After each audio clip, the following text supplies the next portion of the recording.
Hi. Hi, everybody. Nice to meet you. Welcome, everybody. I hope that the panel discussion participants will come on stage, so please, I just want to motivate you to come out and have a seat. We will have, firstly, László Blénesi from 4IG.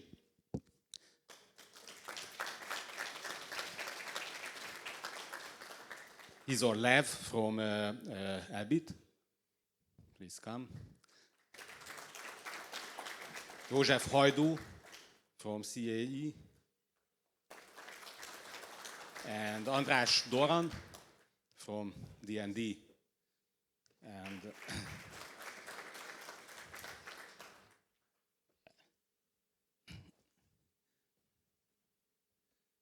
if you don't mind, please have a seat. And just for the beginning or start of the discussion, we heard a lot about innovation and about the future, and it's always a question whether if we talk about digitalization, is it still an innovation or something we have to manage and make business as usual? But I think both parts is true, and it's very important for all of us that we take the advantages of the existing technology. So for my first question, just to have an induction into the discussion, that if you would say a few words about yourself and your company, and how digitalization changed your company. So not the industry, but the way you are working or you are operating on the field. So let me start with you, Andreas. Thank you very much for the kind introduction. My name is Andreas Dorn. I am with Dynamite Noble Defense, which is a company that many of you will know as a long-standing trusted partner for the German military and also militaries worldwide in the classic fields of protection systems for vehicles, shoulder weapon systems. However, I'm the director of a newly or quite newly founded branch that is called D&D Digital. So to go into what digital is doing and to pick up or to give a response to your first question, I cannot say that digital influenced my company, but it created my company. The existence of D&D Digital is a consequence of the constant innovation that is happening in this field, civil and military and intertwining. The focus of D&D Digital is basically paying tribute, working on the consequence of a changing world where systems, conflicts, corporations are not following traditional lines anymore, but working in coexistence in a broad layer of different shades. We are looking at an environment where systems are not offline anymore, where systems are in the field, looking at 30 years in service, 20 years in service, systems being, as it was put very well in the introduction presentation, coming into force from areas of resources where they were not expected to be. Looking at an environment, for instance, where people with very little or forces with very little resources can leave massive impacts thanks to the innovations of digitalization. So the focus product-wise is this is the forefront where D&D Digital is working.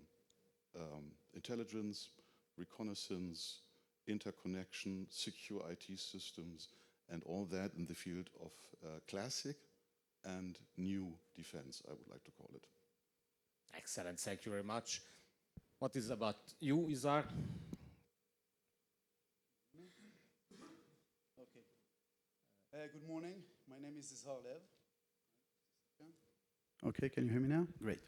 So my name is Izar Lev. I'm working with Elbit Systems. I'm in the network warfare systems business line. And if I'm looking at your question, especially in what you asked is how did it change the company? So Elbit System is currently providing to the Israeli army since 2.5 decades the whole all the levels of the digitization of the digital transformation procedures. We started with communication systems, and on the side we had other business that was doing a C4I business, for example, the application side. And we went into doing the networks and the integration and continued to future trends of autonomy, AI, and obviously drones that we will talk about later. And the thing is that we connected it in a level that we currently in Israel are basically fully digital. So we have all nodes connected, all soldiers, all units, all headquarters, and all the military procedures are done digitally. And it's all enabled by different and various systems, from our communication systems to our network routing systems, connecting networks by themselves, and then putting over their information infrastructure that would enable all the data flow, all the analytics, all the fusion, putting on top of that a level of C4I apps that would fit any type of force. It would be HQ, it would be tanks, it would be artillery forces, and on that enforcing them and enabling them with an AI engines and autonomous capabilities, and therefore creating a whole, a united capability. Great, thank you very much. We continue with the introduction. Laszlo. So thank you so much for this opportunity. Good morning, everyone. My name is Laszlo Blianasi, and in order to allow you to consider the angle from where our opinions at 4IG are coming from, let me introduce myself first. I'm engineer in computer sciences with like a bit more than 30 years of experience. And I'm with 4IG for more than 3 years, more or less 4 years. Before that, I used to be a private entrepreneur, also in the digital industry, in startups and private enterprises, the former to that with Deutsche Telekom Group. So I can tell you that, well, I decided to be active in this matter for 30 years, and this is, let's say, my central lighthouse in my career. And that's the main reason why I decided to join 4IG, because the 4IG is in the same way like a 30 years old IT company. It's a market leader in Hungary, and our main focus is both on telco, IT, and recently the defense industry. We set up our new subsidiary this year, spring period, and you will get more details about that from my colleague István Sárhegyi, who will be the next, I think, keynote speaker. So answering directly your question, we honestly believe that the thing that maybe Alan Turing, maybe John Neumann started like in the middle of the previous century definitely changed our world. And since the humanity learned that managing information in the so-called silicon-driven dimension, instead of this real 3D or 3D, 4D dimension of physical environment of ours, everything has changed. So therefore we think that assuring communication technology, and on top of those specific information technology, is one of the main streams of delivering, let's say, digital welfare in the world. And one more thing, you asked us how it impacts our company. Of course, our, let's say, main business is to deliver those solutions for the third parties and for the market, being civilian or military.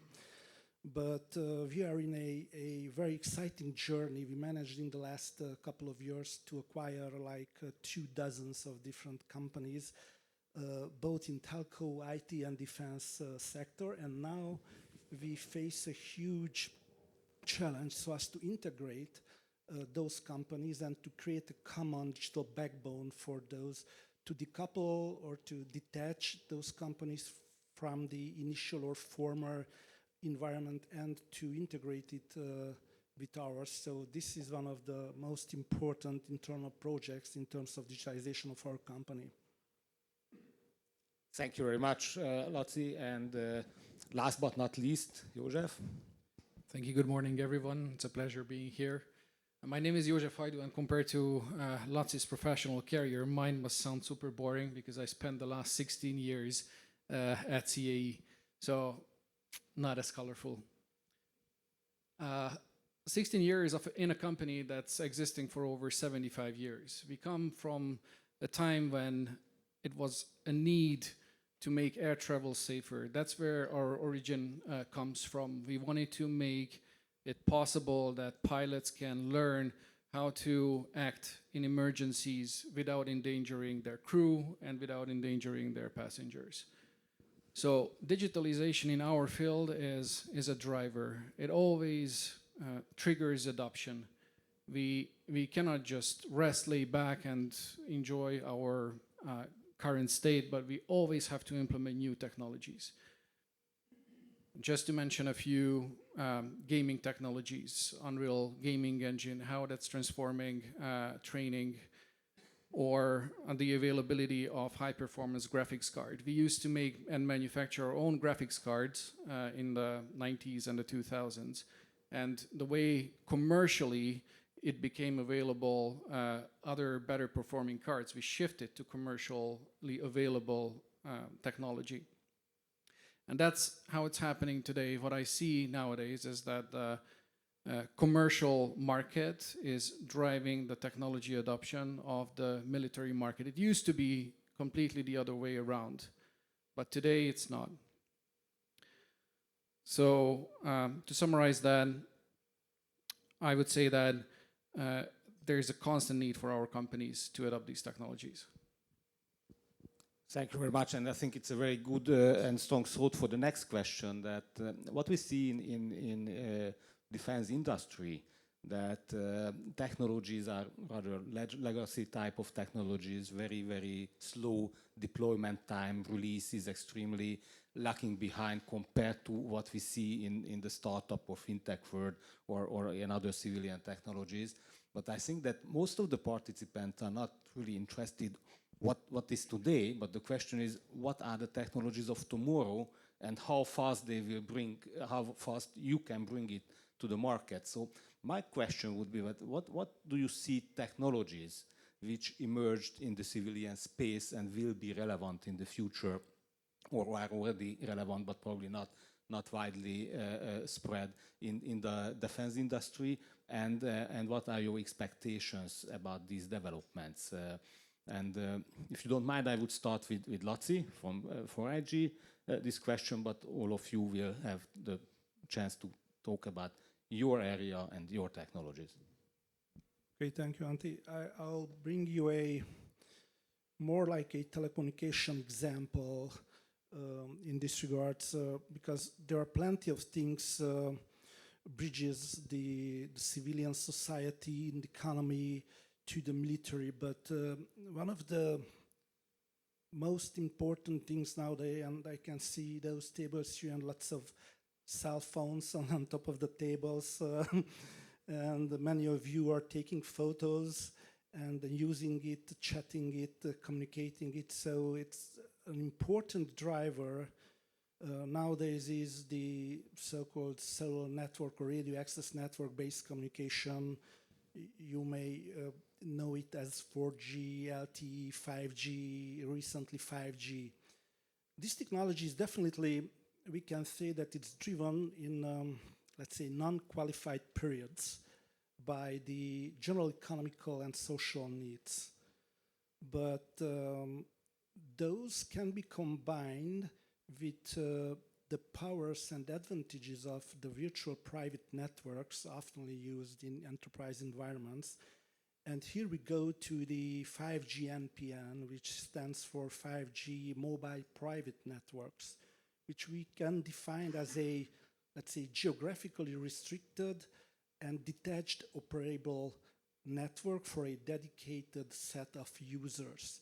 This may apply for outposts, ranges, and even battlefields or even mobile battlefields, even though it has been developed in the civilian area, mostly serving the huge enterprise production plants need. So that's a good example where a definitely civilian technology can be or should be transferred for military purposes. Okay, Andreas? I can only confirm what you just said and just add to that point.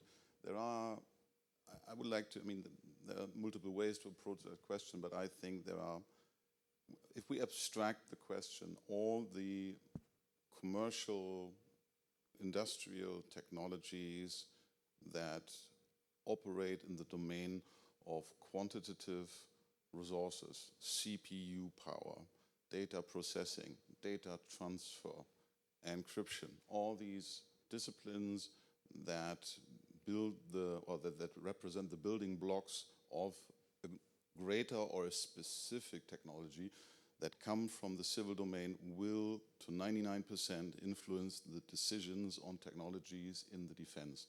The 1%, this is what I would like to highlight, is always inside, still remains inside the specific fields of engagement in the defense. I can give an example.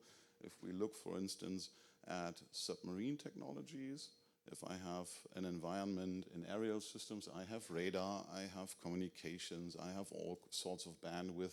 This is where I can easily adapt and utilize civil technology. But if I'm underwater, there are two types of physics that I can use, or three maybe. There are thermal phenomena, there are hydroacoustic phenomena, and electromagnetic phenomena.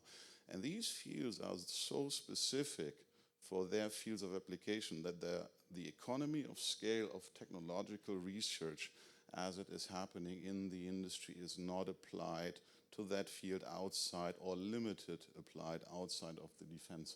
So the prime job of the defense industry is scouting the technologies in the civil domain that are relevant, that provide a push, a boost, a leap to their specific fields of applications.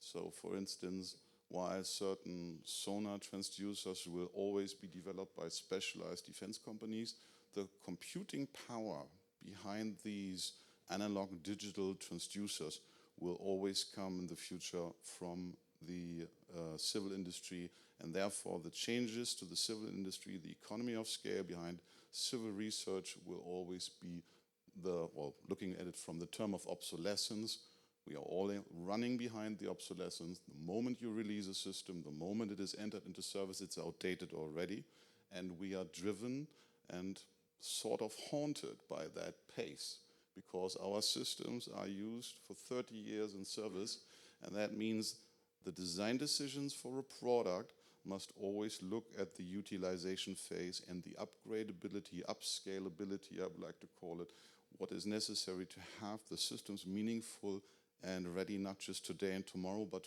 for 10 years, for 20 years and beyond. And this is something where we also always approach customer services, military services, forces, and say, please do not just take your decisions on the capabilities and needs of today, but challenge your suppliers, ask them, what if I have a change? How can I adapt in the field?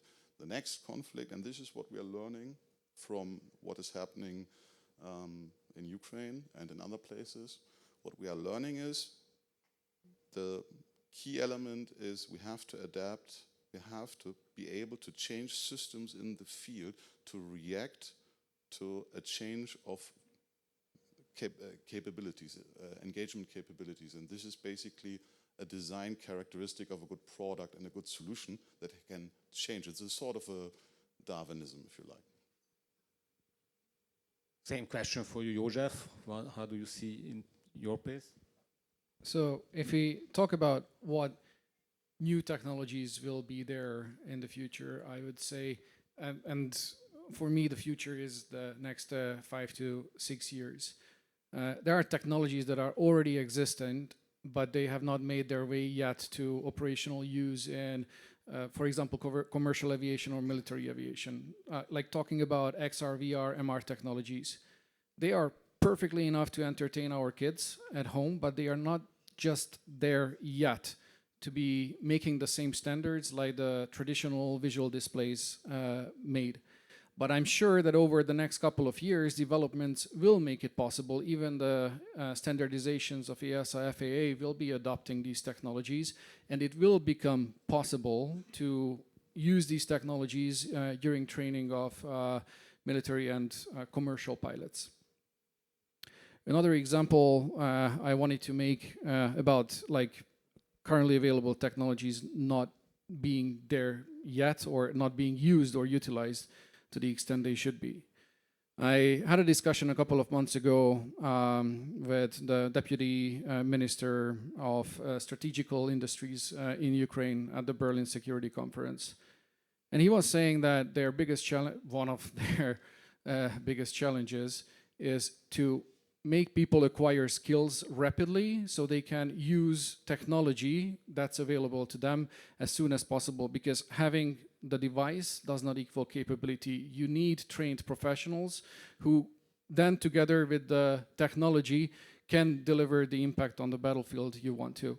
So what I'm trying to say here is gaming industry, again, going back to gaming industries, if we look at our kids, their eyes are glued to the screen. They are constantly playing and learning to operate games on their own. They don't need supervision from us, they just learn it by doing. The same principle should apply in military and professional training to acquire these skills as rapidly as possible. There are pretty good studies, even some documentation available about learning methodologies, how you can train people adaptively to maximize or, well, minimize the demanded time to acquire a skill. So what I'm trying to say here is technology is already there. We are not utilizing them as much as we probably should to achieve the goal we want to. Good point, but I don't want to take away the opportunity to. Okay, so this. Basically 100% agree with all of you guys. You said it most to me. I would like to emphasize a few more. I think that if we look at the future, well, and let's take it into different levels, and all is related to the civil industries. First of all, AI engines, which are already in almost any military product in some way, but still have a way to go to actually solve the big problems, the more complex with the unknown unknowns that the military scenario provides. This is one realm. The other realm, which is definitely connected, is obviously autonomous capabilities. There's a lot of autonomy in drones, and we'll talk about it later probably, but there's a lot of space to do a lot of other stuff in the realm of autonomy. It has been implemented in many ways in the civil industries and not to that extent in the militaries. The third one is already an existing technology, which is big data technology.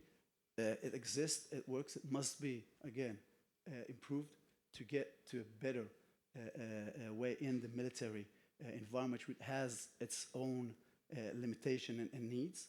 So the adoption is not that straightforward, but it is, again, a strong base. And connecting all these together gives you a very, very powerful capability. So this is one level. The second level, which is less talked about, but is a huge challenge in terms of new technology, is obviously the networking itself. It's not enough to have the communication systems and the apps. You need to get them all together working. And it's one thing to talk about networking in a fiber optic environment, and another thing to talk about a radio frequency networking of numerous networks. And this is something that we have to go and improve, and it's improving every year. So that's another very important thing, technology trend in that sense. And the third level is obviously the communication systems by itself, and specifically I'm talking about radio frequency communication systems that, you know, the disruptive technology is out there, and there's a cat and mouse cycle of getting it always to be more resilient, more broadbanded, having more capabilities on it. There was mention of video killed the radio star. Video is a standard now to go over the air. It's a challenge. So in order to do it better in a higher resolution and faster streaming, this is another trend that it is investigated. And again, the civil industry has a lot that we can draw into. Thank you very much. What probably an interesting topic raises from your thoughts is that there are a lot of enabling technologies which were developed and mass production and scale of volume enabled to spread. If you look at, for example, the battery technology, how it developed and what type of services enables on the field, and also energy generation with the photovoltaic and other solutions enables you to be independent from the grid, which is probably also a foundation to be successful. And then Laci was addressing the communication and the network, which is now mobile and independent, and you can transfer it. Even though the more you make dependent the industry and the field service from these technologies, the bigger the threat might be if something is not working, or if there is a disruption in these services, or somebody is attacking these services. So how do you see from that point of view, what are the threats making the industry and making the military services dependent on digitalization, and how to mitigate this type of risks? Who wants to start on that? I can start. Please. Okay, so definitely a great challenge, and it refers to what I mentioned in my last answer of having specific military needs that are not exactly like the civil environment. So I'll divide it into two major challenges, numerous challenges, obviously. The first one would be obviously cyber offensive, going into a system, gaining access into a system, and then running through it and disrupting. And again, this is a huge effort that all companies, obviously Elbit as well, is putting an effort into it to create a better and more advanced cyber security. And it's not only looking at the level of the network itself, it's looking at the level of the specific tank. Many of us don't understand, but like a modern battle tank has about 25 computers inside it just to make it run. So imagine if you attack just a tank, it's not working. So you have to protect the end node, and you have to protect the network by itself, and it's not the same technology. It's a challenge of bandwidth, it's a challenge of computing power that you cannot use or can use, and it's a big thing by itself. So that's one major threat. The second one is obviously denying of the network by any kind of electronic interference, any EW threat. And we can see it, the most probable thing is you having a degraded GPS environment. I mean, currently the general assessment should say, well, we would not have any kind of a satellite GPS connection in a battle. And then you have to find other technologies that would go over and either add and give the resilience or replace. And I think that in whole, when we talk about the strategy to do so, we need to have them both. We have either in cyber and either in just general networking and enabling the network to work, to have several folded solutions that if one does not work, the other one would go over in. If the other one won't work, so you have to build layers of security that each one supports the other. Laci? Well, it's quite interesting question. How can we ensure the reliability of such serving infrastructure? Because as you mentioned previously, we depend more and more on that. And while there are lots of approaches in the industry, professional approaches developed by the financial sector, telco sector, because the high reliability systems are major requirements.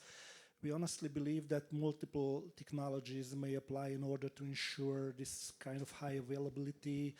We are struggling with those, and the level of how to combine those. It's very important because you should have, let's say, certain solutions for totally different questions. So therefore, we believe that some sort of federated architecture or replicated architecture with lots of distributed nodes might be one of the answers for this question. But besides this, and this is only one layer, we also should apply, we are talking about, at the end of the day, we are talking about different kinds of software solutions, being in a, let's say, big hospital surgery or in a battle tank. But as my colleague Shar mentioned, there are computers and there are software. So what we have to take care of is how we can keep those operational and how we can ensure that the information is available. And therefore we started like more than 10 years ago to architecture our solutions based on so-called, and excuse me for the abbreviation again, that's CI/CD technologies, which stands for the continuous development, continuous integration. You can imagine it's like a sort of how can you replace an engine of a flying plane. So this is the paradigm we are in, and there are certain techniques, of course, we use during this let's say, architecture and design phase of our solution. So that's our approach. But there are lots of let's say aspects of the question. Also, is the how to protect it, Security Operations Center, border protections in terms of IT architecture, border protection. So lots of things. I think our time frame do not permit us to go to the bottom of the professional question.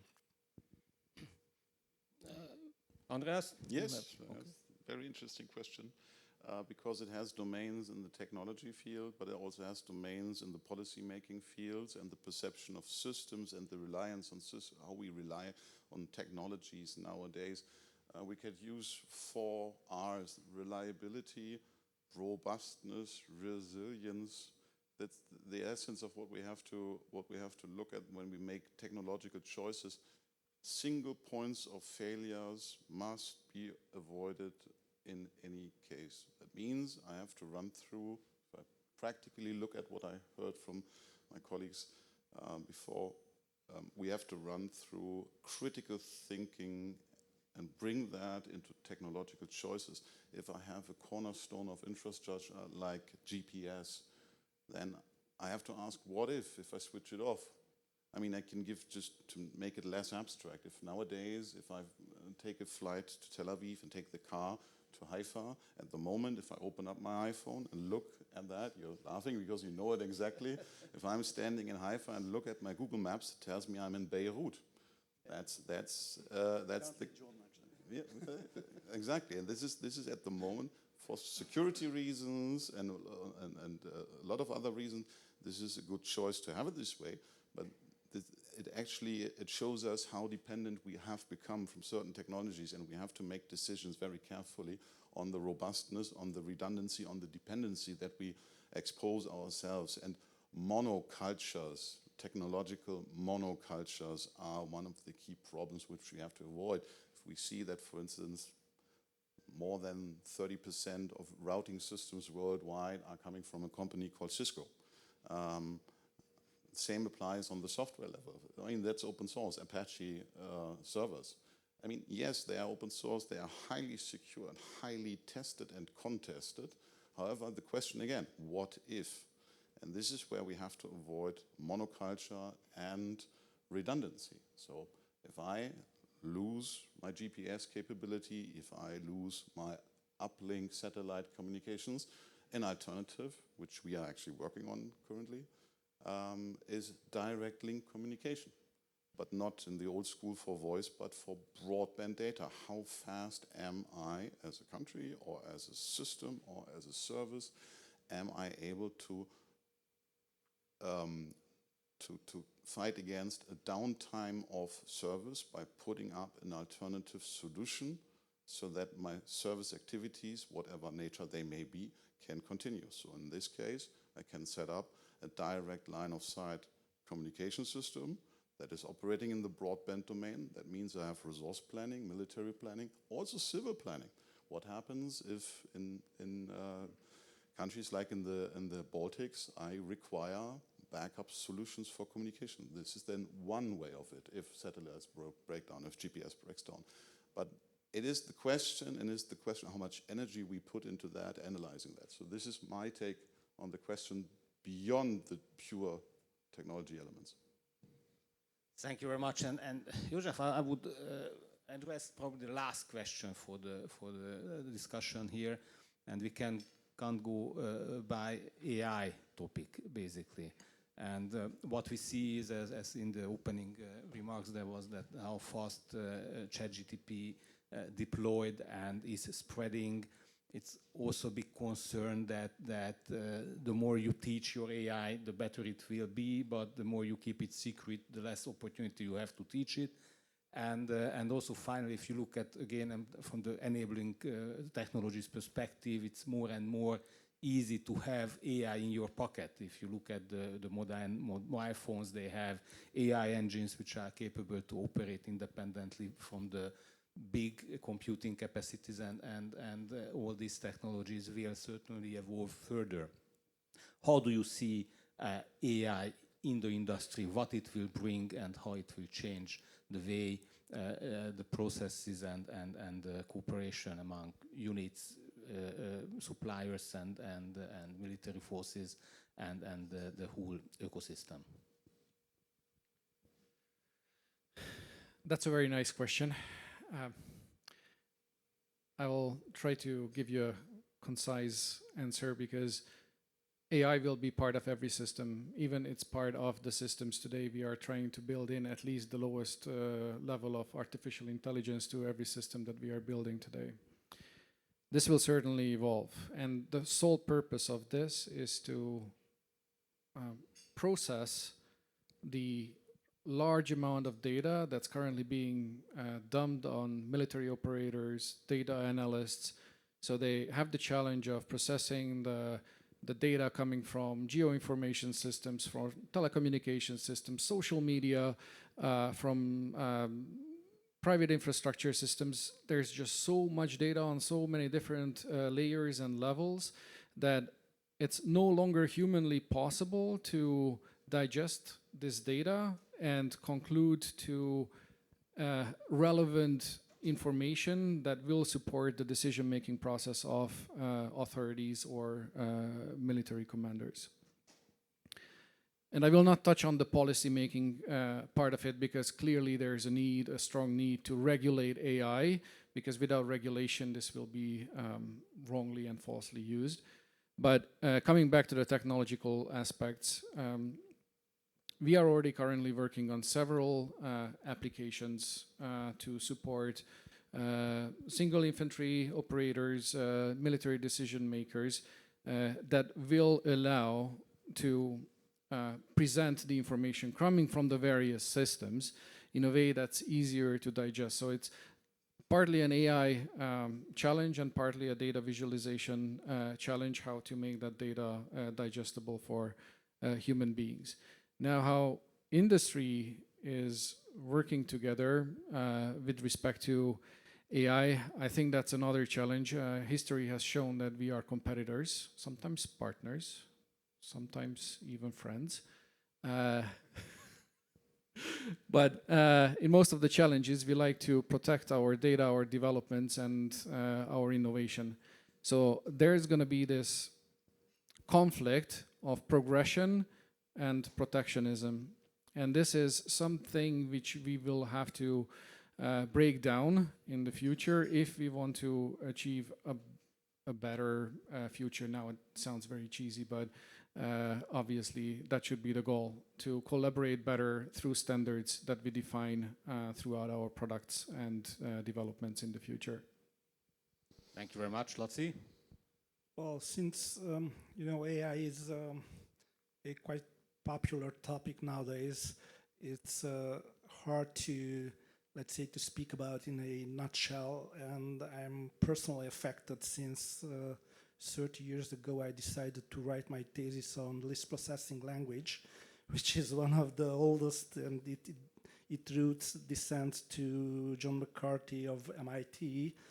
So it's present nowadays, and of course, and obviously, we include AI tools in our technology in various areas, like my colleague here, András Schick, who is head of the geodata department, is keen on using AI technology so as to use it in the image recognition and image processing of 4G satellite acquired data and drone acquired data. But besides this, there are lots of areas. We do have solutions in the sensor fusion area where we manage to use AI agents and entities so as to assess sensor data and to combine them. On top of which combined data, we can create powerful decision-making tools. And let me give you one and the last example, the NLP, also an abbreviation, excuse me again for that, that's natural language processing tools. It was one of our first encounter in the AI more than 10 years ago when we decided to create so-called artificial agents so as to serve as a real call center agents and to answer potential customers' question. We managed to increase the efficiency of call centers during that period. Interesting fact that in order to be able to launch such an agent, we had to feed this agent or to teach this agent with like more than 200,000 different use cases primarily, and later on to increase its efficiency to reach the magic level of 85%, we needed additional 2 million. So it's a quite long journey and it requires lots of data. That's one of the lessons learned, that the corpuses are important in order to increase the real efficiency of such a AI-based agent. Thank you. Isaac? Okay, so centuries ago, artillery was the queen of war. Then became Air Force, and it became the king of war. And currently, information is god of war. And with the abundance of so many sensors that were once very expensive, but now are very, very cheap and are in the thousands and hundreds of thousands in the battlefield, the amount of information is in a level that there's a basic cognitive load that we cannot process. That's it. And if we look at what we would like to go with AI into the future, we would like AI to do everything that it can. And I don't think that it could do everything, but anything it can to reduce this cognitive load. And we're talking about decision support tools in all the level, from the very, very simple task to much complicated tasks, optimizing fire planning, even looking at the COAs in terms of actually giving you suggestion how to plan the battle. This is still future to come. There are a lot of tools that do some of it in some way, some sort. And as I mentioned before, AI is already within almost a diminution level. But there is a way to go. And this is something, again, that we look at the civilian industry as a big catalyst that pushes. And what we look at is creating an ecosystem, developing unique AI engines to specific, complex military needs, but using a lot of existing models that are already out there and are already processed and are already working very well for civil use, and adding them all together into an ecosystem of AI engine and AI understanding, and all of them all together can bring us much further and actually controlling this information beast, which is worldwide getting us into a cognitive block. And this is the way we think in many ways we're going to actually solve this. Thank you, Andreas. Thank you for your analyses. It's difficult to add something, but I would like to try to give it a take from another direction. When we started in the defense industry with sensors were the holy grail. Information was the holy grail. And people sacrificed in their jobs, their lives, developing clever algorithms, putting raw data, physical phenomena into meaningful messages, into knowledge that paved the way for taking decisions on life and death and on mission success or failure. That was 30 years ago, that was 50 years ago, that was 15 years ago. Now we look at an environment where we are not having too little, but way too much information, way too much data. So the truth is, AI is the only answer to managing all the sensors, all the information, taking the right decisions in very, very little time, and ever less time than it was in the past. So the systems have arrived. They are in a maturing process.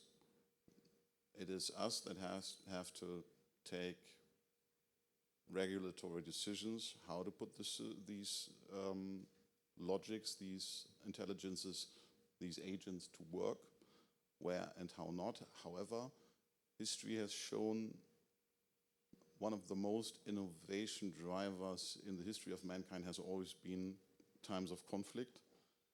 And in those conflicts, solutions find their ways, because it's not an intellectual artificial environment, to turn that language around. It's now a practicality question.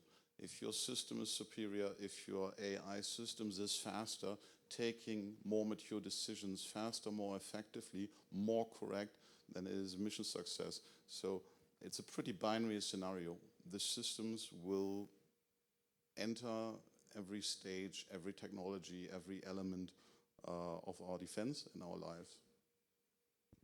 Thank you very much. I think we need to sum up the conversation, and what I see clearly is that, and what we have to note, that the freedom of innovation and the pace of innovation in the civilian sector in terms of digitalization is clearly something which changed the flow of technology, which was developed at the early stage in the military and with the big budget research and development centers. Now it is more coming from the small budget startup type of environments, and from companies with large user bases and with scale of volume, because serving the whole globe. And basically the defense industry will be successful if it's capable to screen these technologies, adopt it to the special environment and the special requirements, and increase the pace of deployment and release on those technologies which are used on the field and in the headquarters and in different areas of the industry. So I think that this is a strong message, and we have to even further strengthen the cooperation between civilian and defense industry, and have a look out of this development in technology. So thank you very much for all of you, and I hope you enjoyed, and I give the word back. Thank you.